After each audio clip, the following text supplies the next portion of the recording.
जय भीम नमो बुद्धाय मंडळी. कसे आहात सगळे? मी भावना, महाराष्ट्राची लेक, स्वागत करते तुमचा आजच्या ब्लॉगमध्ये. मंडळी, आज वर्षवासाचा 11वा दिवस. मंडळी, गाव असो की शहर, सकाळची गडबड सगळ्या स्त्रियांच्या मागे असते. त्यामुळे सकाळी उठल्या उठल्या पहिले पोरीची तयारी केली, तिचा डबा करून दिला, तिला शाळेत पाठवलं, तर स्वतःसाठी निवांत 10 मिनटं दिले. नंतर पुन्हा साहेबाची तयारी केली, साहेबांना आपल्या ड्युटीवर रवाना केलं. माझ्या लड्डूला छानशी आंघोळ घातली, तिला रेडी केलं आणि मी पण रेडी झाले. नंतर बुद्धवंदना व पूजा करून घेतली आणि नंतर 12 वाजताच्या जेवायचं म्हणून जेवण करून घेतलं. चला असो.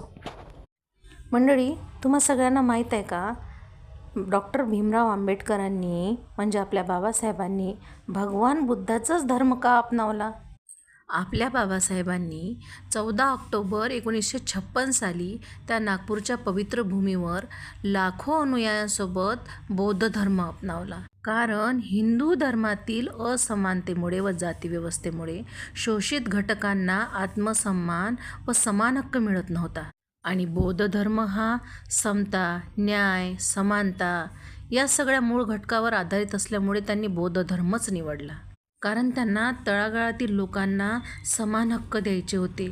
जी भेदभावाची जातीव्यवस्था होती ती त्यांना मिटवायची होती. आपल्या धर्मातील व आपल्या जातीतील लोकांना एक हक्काची जागा त्यांना निवडून द्यायची होती. हे सगळं हिंदू धर्म त्यागल्याशिवाय शक्य नव्हते. त्यासाठी त्यांनी स्वतःसाठी व आपल्या धर्मातील जातीतील लोकांसाठी एक असा धर्म निवडला ज्याच्यामध्ये भेदभाव नसावा, समता, प्रज्ञा, शील, करुणा असावी, समानता असावी.